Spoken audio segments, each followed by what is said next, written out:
Viewers, Israel is angry, and as more and more details of Hamas barbarity surface, it is becoming difficult for the unity government there to ignore calls for exemplary action against the terror group based in Gaza.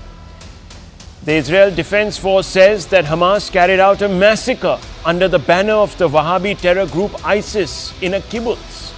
It tweeted photographs of banners as proof. They're on your screens, viewers. Amid statements that it is planning a ground invasion, the IDF has declared that Gaza will become a tent city. This is their quote, a tent city, and every building will be razed to the ground. A look at the visuals coming in from Gaza. You can see those pictures to the left of your screens, viewers. And it appears that Israel is serious about following through with its pronouncement. Several thousand Gaza residents are homeless. Many have lost their kin, and many children have been rushed to hospital after they were injured.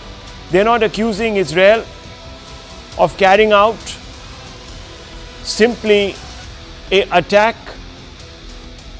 to go out there and neutralize Hamas, but they're actually accusing Israel carrying out a vengeful operation to kill innocent Muslims. This is what is being said, viewers, on the ground in Gaza. Let's listen in. We cannot contain burials in a specific place, so graves are dug randomly in various places, around houses and in places donated by landowners. People can't find food in their homes, and there's an extremely tough social condition in Gaza. Siege above siege, and all of this is happening because of the siege. Where should our people go? We've been besieged for 18 years. Where should we go? Where do we release the anger on occupation? Who bears the responsibility for this siege and this criminality? As of now, the Israeli administration is in no mood to listen.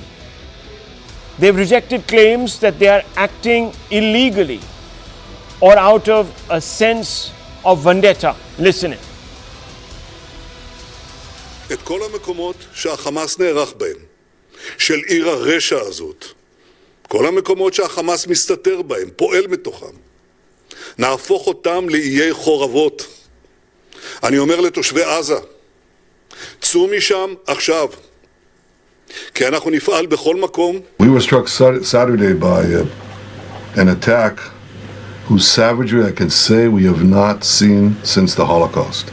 I mean, we had hundreds massacred, families wiped out in their beds in their homes, women brutally raped and murdered. We've never seen such savagery in the history of the state. And they're even worse than ISIS. Viewers, as the Israelis escalate their counter-offensive, the casualties will mount in Gaza. Several rights activists, columnists, Palestinians and Arab states are already urging Israel to stop the wanton destruction of Gaza. The UN has flagged the possibility of a massive humanitarian disaster given that Israel has sealed off the strip, cut water and electricity. Tel Aviv is being accused of trampling over human rights in pursuit of Hamas terrorists on the strip. Israel is saying that it is acting within its rights to punish terror. It is lawfully bound by its own constitution to protect its own sovereignty. The hard facts suggest that many of those criticizing Israel today are forgetting precedents where some nations, including Arab and Middle Eastern ones, pursued terrorists and other antagonists in cross-border action. While this is not to suggest that two wrongs or two acts of retribution make a right, here are the hard facts, viewers, for us to hear. Israel is being villainized, but have those that are pointing fingers at them forgotten these precedents? In 1990, Iraq invades Kuwait to reportedly, and no one really knows the reason, but reportedly avoid repaying a $14 billion loan taken from the Emirates during the Iran-Iraq war. In 2001, Pakistan aided the United States-led coalition attack on Afghanistan to dislodge the Taliban post 9/11. In 2015, Qatar deployed 1,000 ground troops along with armored vehicles and helicopters to Yemen to fight Houthi rebels there. In 2020, Iran launched Operation Martyr Soleimani by firing ballistic missiles at US air bases in western Iraq. Again, cross-border strike, viewers. 2020, US State Department claimed Iran's carried out 360 targeted assassinations and mass bombings in other countries. All of them on foreign soil, obviously, viewers. 2022, Saudi coalition launched strikes into Yemen to neutralize Houthi rebels. Several civilians were killed. No one was thinking about Muslim lives. In 2023, Turkish forces killed 58 Kurdish militants in strikes in Syria to avenge Ankara's bomb attack, or a bomb attack on Ankara. Now, viewers, let's open this up for a meaty conversation. We're joined by Michael Kugelman, who needs no introduction. He is part of a very influential think tank, director of the South Asia Institute Wilson Center. He joins us from Washington, D.C. to look at the longer view. We have with us Kamal Sibal, former Foreign Secretary, and of course, Chancellor of Jawaharlal Nehru University. We're also going to be joined by Lieutenant General S.A. Hasnain, former GOC 15 Corps of the Indian Army. And we also have with us Professor Walter C. Ladwick, Senior Lecturer, Associate Professor, International Relations at King's College, London. Thank you all for speaking with me on the hard facts. And I want to begin first with Mr. Kugelman. Mr. Kugelman, obviously, there is going to be a lot of footage that is going to be put out now of the consequences of the Israeli counter-strike on Gaza. And it becomes very difficult to be objective about the bloodletting. Let's be honest. We're all humans first, and no one wants to see children in harm's way on either side of the border. Nonetheless, how far should Israel go, given that those pictures will be used now, obviously, to paint Israel as a villain? Is the target of reducing Gaza to a tent city a legitimate one? Well, I mean, clearly, what Israel experienced on Saturday was indeed something that it has not experienced since it was founded. In terms of the number of people it lost in a single day, and what we've seen over Israel's history is a tendency to strike back very hard and oftentimes disproportionately when hit by terrorism. And given just how incredibly brutal and horrific these Hamas attacks were, we could assume indeed that Israel will hit back as hard as possible. And indeed, we don't know exactly what Israel is going to do, but there is talk about an actual ground invasion of Gaza, which could indeed be devastating for the Palestinian public, Palestinian civilians. Clearly, the goal must be to eliminate or at least reduce the capacity of Hamas to operate. But I think Israel is going to hit very hard, and I think at the end of the day, it may not be that sympathetic to pleas and concerns of the outside world about needing to be careful not to go too far, though I think it's clear that the U.S. and other key allies of Israel will try to urge Israel not to do anything that could be too excessive. But Israel is in a very tough spot. I mean, let's be very clear. What it experienced on Saturday was absolutely horrific, and one cannot blame it for wanting to respond as robustly as it likely will, even though there certainly are clear costs and risks that go beyond the large number of civilians that could be impacted if it were to go that far. But I think that at this point in time, its key allies, including the U.S., are fully behind it. That's an important consideration as well. Well, let's be a little more specific, Mr. Kugelman, because yes, of course, Israel reserves the right to strike back and deep into Gaza and take out the Hamas. But I was sort of wanting to pick at a narrower seam, which is how far should Israel go? Should it go to its stated intent of reducing Gaza to a tent city? Is that a legitimate aspiration on its part? Target, mission, call it what you want. No, I mean that would not be a legitimate mission in my view. The notion of destroying Gaza. I mean, there's nothing legitimate about that. But look, Israel has a challenge that its main goal is to target Hamas. But as you know, the demographics and the geography of Gaza are such that it's very difficult to target Hamas without also impacting and hitting civilians. It's a very densely populated region, and Hamas knows that. It purposely surrounds itself, positions itself in places where it's impossible to get at it without also impacting and hurting civilians. So this is the tough spot that Israel faces, for sure. Let me bring in Professor Ladwig, and after that, Kamal Sibal to take the conversation in a slightly different direction. Professor Ladwig, can Israel, the original victim here, be villainized for securing its territorial integrity? Where you're speaking to us from, in London, there were a large number of protests against Israel by a large number of groups, of course, that led to a clash because there were pro-Israel groups that also showed up on the streets.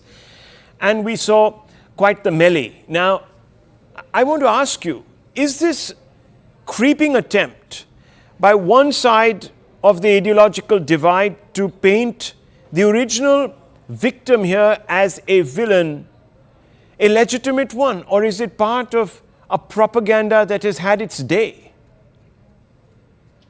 Well, the original question that you posed on what effect these images is going to have on public opinion around the world is really the heart of this. In the last several years, Israel has been strengthening its geopolitical position through a series of normalization efforts with many of its Middle Eastern neighbors. There are some who suggest that following the Abraham Accords, that one of the key motives behind this Hamas attack, if Iran is really a patron in it, is to disrupt this creeping normalization between Israel and Saudi. And pictures of what seems to be either a disproportionate or illegal collective punishment, collective response, that's going to harden attitudes in a variety of Arab countries and make it much harder for those governments to reach the kind of accord that they actually want with Israel. And as you noted, in Western Europe, where governments have put out very strong messages of support for Israel, there are people on the streets who are already mobilizing. So the images that come out are going to be very powerful. But is this quest to paint now, in this advanced stage of the campaign, Israel as the villain a legitimate one, Professor Ladwig? It seems to be, at least as far as I can read here in London, to be put forth by groups that have been found in the past to be sympathetic to, the Syrian government, that have links to the Russian government and so forth. So I think there are a lot of questions about their authenticity. And remember, viewers, that the Syrian governments or the Russian governments aren't, they've crossed borders several times, as we know, viewers, and they've taken out legitimate and also, of course, civilian targets across borders on several occasions. So there are no angels here. So let's open this up further. Mr. Sibal, let me bring you into the conversation now. Should Israel launch a full ground invasion, and will that escalate the war to involve other Arab states? Mr. Sibal. Well, I don't know if Israel is ready to launch a ground invasion, because that will mean a lot of casualties on the Israeli side, and of course means the destruction of Gaza. They did that before, some years ago, and it proved a disaster. Eventually, they just left Gaza to its own devices and withdrew completely. So it is open to question whether they'll do it again, although they are saying that they'll do it. That is one thing. The other is that even if they do a ground invasion, are they sure that they will be able to get hold of the Hamas fighters, the Hamas terrorists effectively? And in the process, of course, there are these hostages. Earlier on, as you know, Israel was extremely sensitive on the issue of hostages, to the point that they would exchange one Israeli hostage with 4,000 or 8,000, Palestinians which were imprisoned by them. Now, here we are talking about more than 100 hostages. So, will they sacrifice these hostages? What will be the impact of that on Israeli public opinion? What if the Hamas start diffusing photographs of hostages being beheaded and this and that? How that will affect public opinion? It's a very risky situation for Israel. Now, as you know, Secretary of State Blinken was in Tel Aviv, and he's also advising caution and saying that democracies have to live up to different standards. In other words, they don't want Israel to do what it intends to do, is to flatten Gaza. As it is, they have stopped all supplies of fuel, water, and that is, of course, punishing the entire Gazan community. Now, this may be justified from their point of view because they have suffered really big trauma. But then the world will watch and see whether Israel is using disproportionate methods or disproportionate force to deal with what was a genuine and very serious provocation, and more than a provocation, by the Hamas to the Israelis. And Hamas actually wants to play this game. You know, the jihadi mindset, they don't mind sacrificing themselves and people around them. They want Israel to react with disproportionate force so that Israel loses the image it has of a country that has been always victim of history. Now here, the, Israel would appear as a country which is using excessive force and is discarding all humanitarian considerations. And then, of course, along with this is the fact that the Arab street will rise up. I tell you, the reason why Saudi Arabia and UAE have talked to President Raisi of Iran is because they are becoming sensitive to the sentiment in the Arab street. And they don't want to put their own regimes in danger if this whole thing flares up. There are a lot of imponderables in this, and unfortunately, this region has been caught in this turmoil, which affects us also. You know, yeah, we we'll come have to that. Let's break this down. We'll come to that. But Mr. Sibal, I want to ask you: has the Palestinian cause been irreparably damaged by the actions of Hamas? And also, let's not forget that I'm not saying a majority, but a fair share of Palestinians have voted for Hamas. In fact, about a year back, if I'm not mistaken, or earlier this year, and I had the details, I've not got them with me right now, but a particular organization in Gaza conducted a poll, and it seemed to conclude that more than 50% of Palestinians would vote for Hamas. And we know the Hamas charter reads like some sort of an ISIS manual. You see, Rahul, look, the Palestinian cause is not identical with what Hamas wants to do. There is the West Bank. That's a far bigger part of the whole problem that we have, because that's a far bigger area, and the Palestinian National Authority does not at all relate to what Hamas is doing. You know, they are peaceful. They are not terrorists. And the issue of two independent states is very much on the international agenda. There are UN resolutions to that effect. Yes. All the countries are committed to it, so it can't be sidelined. Now, there is a lot of criticism of Prime Minister Netanyahu by political leaders in Israel itself, that his current government, which has extreme far-right people in it with messianic thinking, has been responsible for the crisis that has been created. Some very serious political figures in Israel are saying that. So the issue is a bit clouded.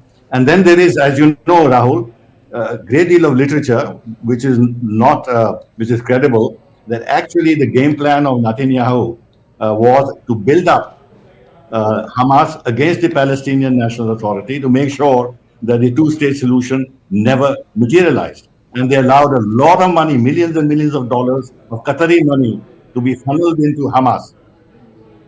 So there are a lot of wheels within wheels in all this, and a mess has been created. But to answer your question, let us not conflate what the Hamas has done, the unspeakable crime they have committed, with the larger Palestinian question. Okay, let's separate that for the moment. Okay, General Hussain, thank you for joining us. Would a ground invasion create a vacuum in Gaza and only dim the prospects of a negotiated peace if it were to come to that? And I'm only going by what the IDF seems to have sort of put out there yesterday. Thank you, Rahul. Thank you for having me in your program. I first of all don't expect that the IDF as such is going to undertake a major ground incursion into Gaza for the moment. A lot of wise counsel given by Mr. Kamal Sibbal just now. The whole issue of the 130 hostages, etc., is very much there.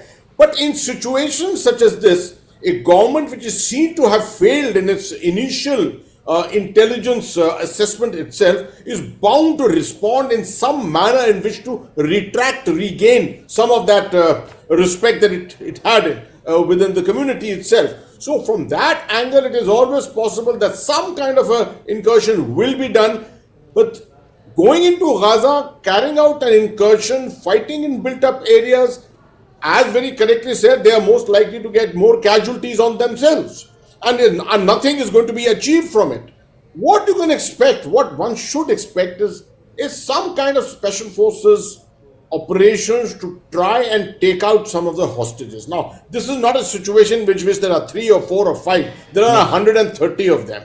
But at least some of them, if they are taken out, and the threat alive for Hamas, maybe Hamas will look at it in a slightly different way. But I still continue to think Hamas has actually used a strategy of a combination of what Anwar Sadat did in 1973 and what the ISIS did in 2014. That is, used brutality as a strategic weapon, used strategic surprise and deception, going only up to a point, withdrawing, as it did in 1973, taking hostages, and now from behind the hostages, carrying out its operations. That is the manner in which this war is going to pan out. It's not going to just become a simple conventional war until the hostage problem is actually resolved. Let me come back to Mr. Kugelman. Mr. Kugelman, the West has stood firmly behind Israel. In fact, foreign ministers of at least 2 countries, including yours, have landed in Israel to stand by the leadership there. Now, does that risk in any way sucking a number of other Western democracies into this conflict?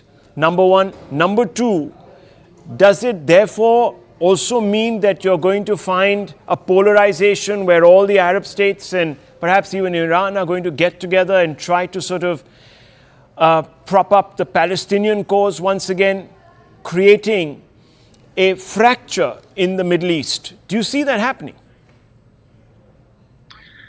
Well, to your first question, indeed, Washington and many, if not most, other Western capitals view this current conflict through the lens of terrorism, because it was triggered. The proximate cause of this new war was Hamas attacks, terrorist attacks. And so it's natural, given the position that most Western capitals take on the issue of terrorism, it's only natural that they would rally behind Israel and express solidarity with it. And of course, this is, at least initially, this is how India's government responded as well, given the 2 tweets from Prime Minister Modi pointing explicitly to the issue of terrorism. But I think that to get to your other question, it's complicated, right? Indeed, the U.S. and other Western players have very important partnerships with many of the countries of the Middle East, including in the Arab world. And for the U.S., the Abraham Accords are a really important priority. And we could talk about how there's so many things that the Trump administration did on the foreign policy realm that the Biden administration didn't care for at all. But the Abraham Accords issue is one of the exceptions. There is a very strong desire on bipartisan levels, and certainly with the Biden administration, to continue to do whatever is possible to ensure that Israel is able to normalize relations with more and more of its Arab partners. And indeed, at this point in time, that's a very question. Is that goal in doubt? It could have gone up in smoke. And I would argue that the longer... I think we're having a small audio glitch with you, Michael Kugelman. It's just sort of come across. I think we're going to try and rectify that. Let me bring in Professor Ladwick Professor Ladwick, yes, the Abraham Accords, a tectonic shift in the Middle East with regards to the West. Are they going to be safe, or are you going to see an unraveling after this? They're certainly going to be under pressure. I think, again, a lot depends on how Israel's response plays out and the visuals that we get. I think we should not forget the underlying political dynamics in the region, which is the rivalry between Saudi and Iran.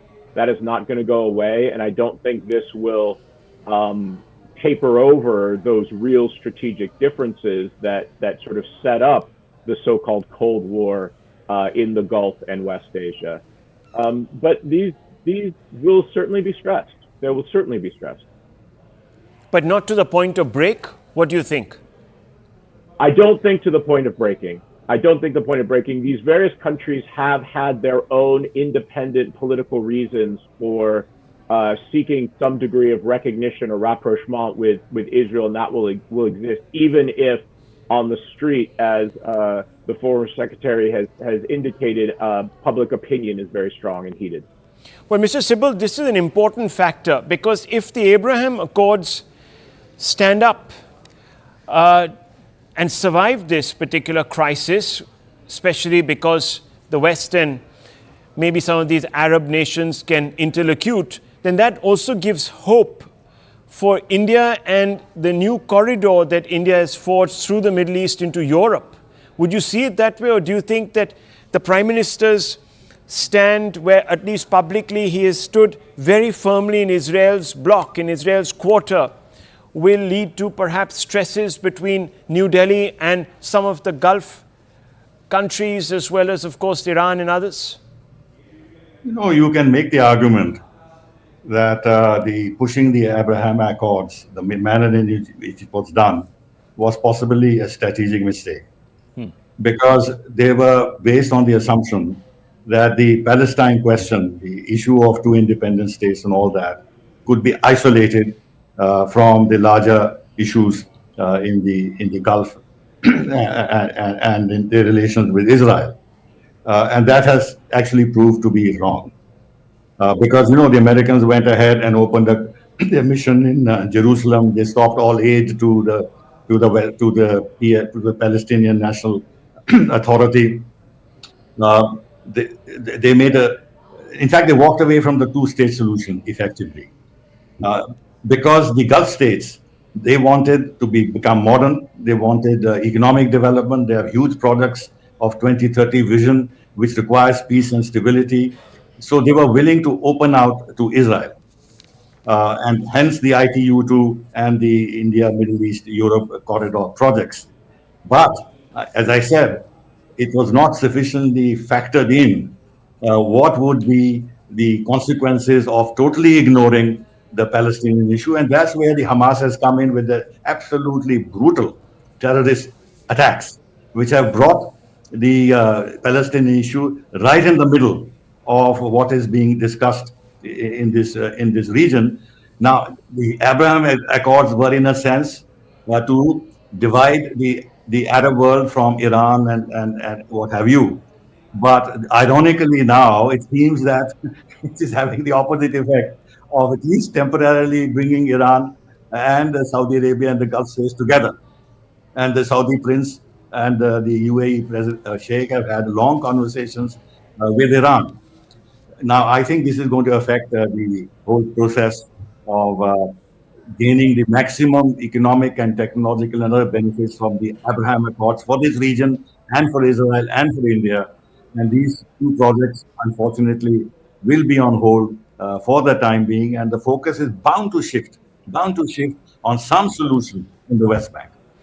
Well, let's face it, because India has been one of those regional players, powerful regional players, that has actually been able to transcend both our ties with Palestine as well as, of course, with Israel. The Prime Minister himself in 2018 went to Palestine. He was also given a state honor there. Of course, his relationship with Netanyahu and India's with Israel has been very firmly shepherded over the last few years. So I'm asking you, Mr. Sybil, how do you see the Prime Minister's initial response to this entire issue? He's being very, very badly criticized in a certain section of the political establishment in this country for not also going out there and criticizing Israel for some amount of onus for these attacks. I think there is a logic to what Prime Minister did. You know, if you notice that in the previous years, we have made terrorism, the issue of terrorism, a center plank of our foreign policy effort to mobilize international opinion against it. In all joint statements that we've issued with major countries, US and others, EU, individual countries, there is a long paragraph on terrorism. In the G7 meeting, there is a long paragraph on terrorism. In G20, there is. And what is the central feature of all this? That no cause justifies terrorism. Zero tolerance for terrorism. Now, if he had made a statement where he slammed what Hamas had done by way of his terrorist attacks, and then spoke about Palestine and the need to resolve this issue, which means that you are admitting there is a cause. Now, I don't think that would have been the right approach. It is for the foreign ministry at some stage to lay out the broad principles of our larger political approach to this question, and at some stage, I'm sure they'll do it. Unfortunately, this has got caught into domestic politics, and hence possibly a delay from the foreign ministry to explain its position. There is no way that India will or can withdraw from all the UN resolutions and its established position, not only of India, but the rest of the world, formally for a two-state solution. Now, what the contours of that two-state would be is always a matter of discussion. And if at the appropriate time, there is a multilateral process which is started to see some solution, India can join it. And it's for the Americans and the Europeans actually to initiate a multilateral process. It is needed at this time. So let's see what happens. But I don't think that this will materially affect, we earlier questioned our relations with the Gulf countries, because the Gulf countries have taken a moderate position. If you look at the initial statements, they have been moderate. Now they are being compelled by circumstances and the revulsion of the Arab street to what is being done to the people in the Gaza Strip, that is forcing them to slightly change their position, and hence this talk between Iran and Saudi Arabia to have some kind of a mutual understanding on how to handle this issue. But the fact is that they want to take a moderate position. They are open to relations with Israel. So we have to see how we'll be able to do that once the current pressures that we are seeing are out of the way. Let me bring in General Hasnain on this point. General Hasnain, the root cause line, quote unquote, the root cause line being peddled by the Congress and others here in India, do you believe it's a slippery slope, given the fact that someone could tomorrow legitimately say that terror attacks that are taking place in Kashmir, for example, will continue to take place because, hey, we haven't addressed the root cause? And if I'm not mistaken, that's exactly what Pakistan says. It said it even after the 26/11 attacks here in India. So do you think that this is just an attempt to play to a political constituency, or does this have a moral basis? That is the opposition's line, this root cause line. See, Rahul, it is very clear that the Prime Minister's tweet, right at the beginning, actually isolated the happenings of 6th, 7th of October 2023. All he did was he just looked at that action. And we are the oldest sufferers of international terrorism. We know transnational terrorism. No one knows it better than us. And therefore, it was only, I think, morally correct that the Prime Minister put it out that we are against this terrorist act, against the acts of terrorism, brutality, which has been followed, which has been executed by the Hamas. And the rest of the policy issues, as Mr. Kamal Sibal very correctly says, was left for the MEA to follow up. Now, I feel the opposition here has gone back to reiterating the traditional Indian stand, which was not spoken about by our Prime Minister.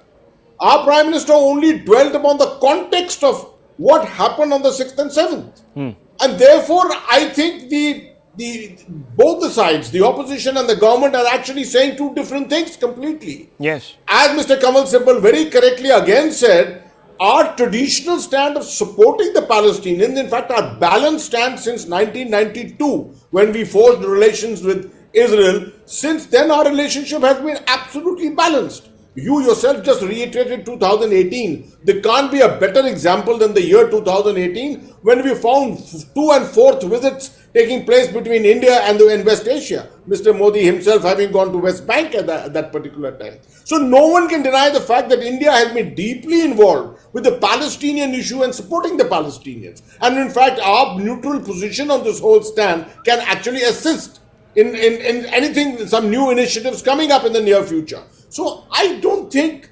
the statements by the opposition in India has been in the correct context, or not been realistic enough, because they should have commented on the actual context of what is happening at the moment. Right. The traditional Indian stand and support for Palestine is something we have always reiterated.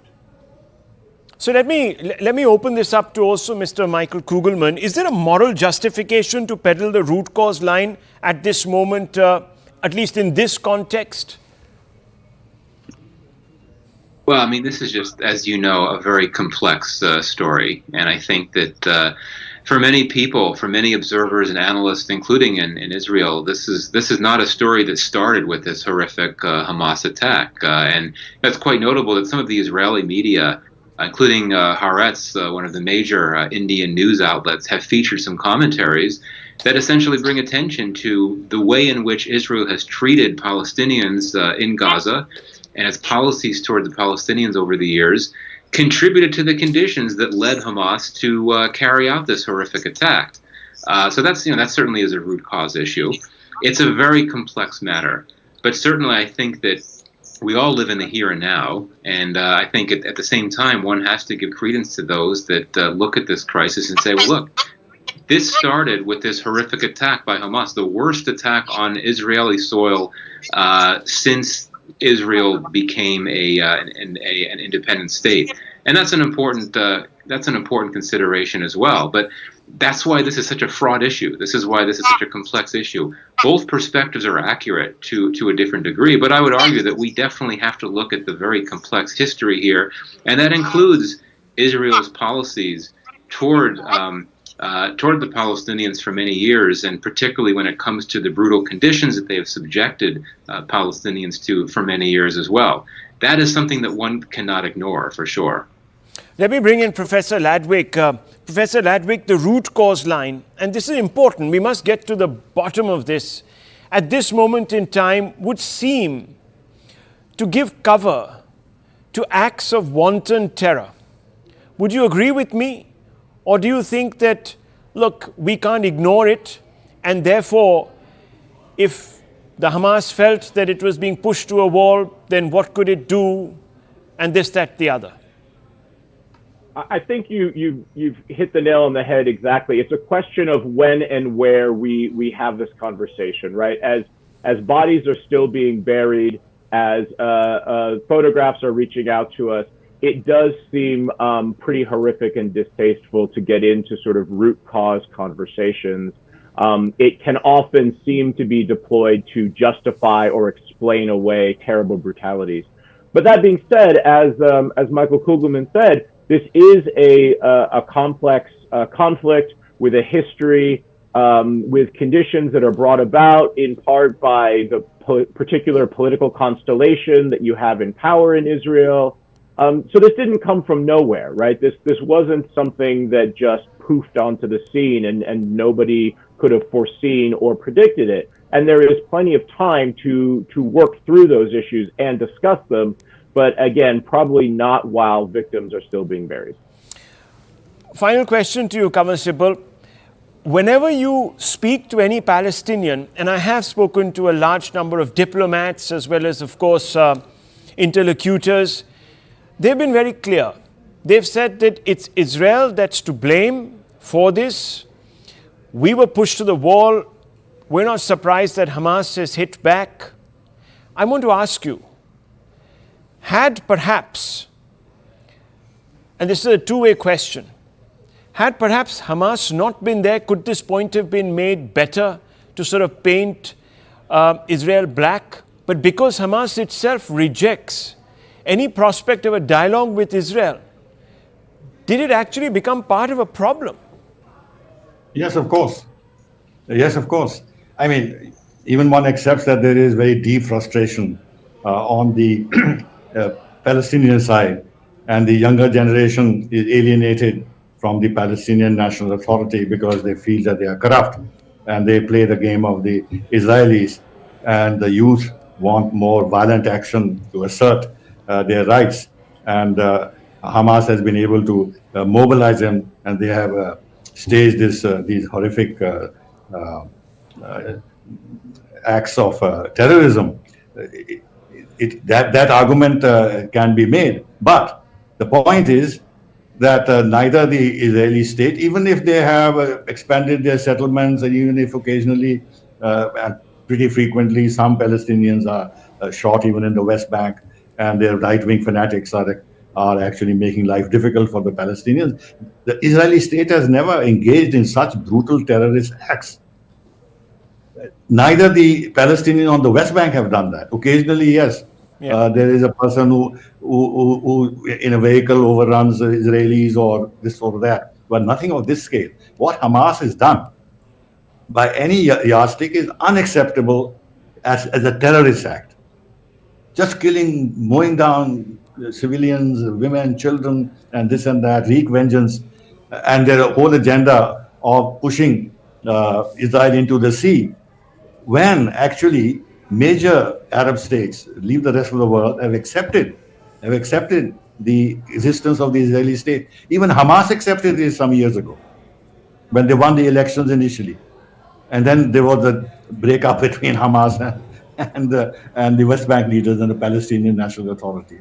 So, I mean, to answer your question, yes, Hamas has not done any service to the Palestinian cause, though in a very indirect way, it brings the Palestinian cause back into the center of West Asian politics. Right. And therefore, all countries concerned but have to look perhaps for very the wrong reasons, Kamal Sibal, but perhaps for the wrong reasons. for the wrong reasons, but now they'll have to focus on some kind of an I'll leave it equitable at that. I think we've had a very meaty discussion. The reason, viewers, why I have resisted the temptation of bringing on politicians tonight is because we were accused yesterday, at least I was, of trying to suggest that siding with Israel is to basically betray the humanitarian aspect of this story, which is the subjugation, the alleged subjugation of Palestinians. Now, you've heard 4 experts say that the context matters, and in this limited context,